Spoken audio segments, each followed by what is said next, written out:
ku dowladda federaalka ee Soomaaliya ku dowladda Puntland ee Soomaaliya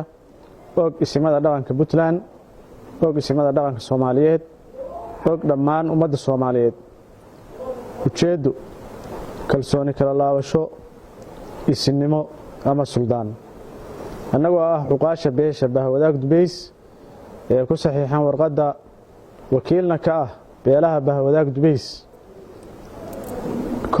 kadib markii isinka ama suldaanka beesha Maxamed Cabdullaahi Cartan uu ku sifoobay xilgudasho la'aan uuna gabay hawsha loo igmaday kadib markii uu ka dhigtay ama talada marorsaday kuna tagrifalay awoodihii kadib markii uu ku sifoobay xasho ballanfur iyo kala qaybin beelaha dhexdooda kadib markii aan la tashanay qaybaha kala duwan ee bulshada bahwadaag Dubays waxaan go'aaminay laga bilaabo maanta oo taariikhdu tahay 13 bisha 3 2022 waxaan ka qaadnay kala noqonay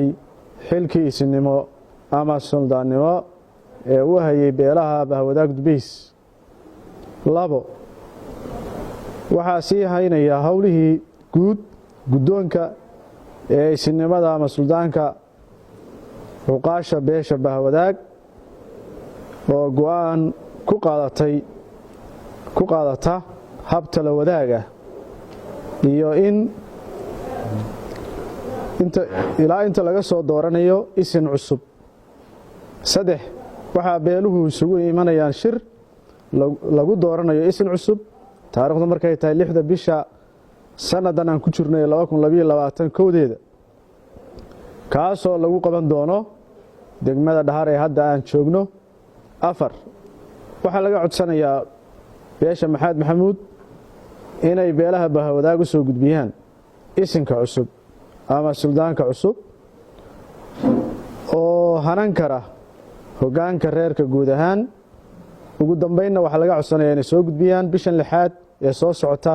kowdeeda sanadan 2022 oo ah xilliga lagu ballamay shirka beelweynta bahwadaag Dubays gabagabadii ugu dambeyn waxaan ku wargelinaynaa dhammaan cidda ay warqadani ku socoto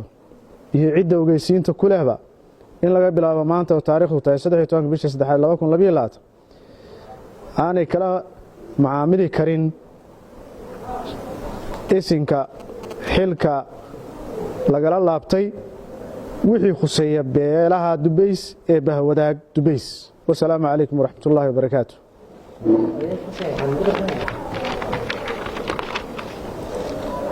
وقاشة كسحيحان bahwadaag Dubays عاقل حسين قرحان قيد عاقل موسى صلاة عدور عاقل أحمد محمود سمتر عاقل عابي جامع فارح عاقل سحرديد علي عمر عاقل محمود عمر موسى عاقل حسين محمد كتنبه وبالله التوفيق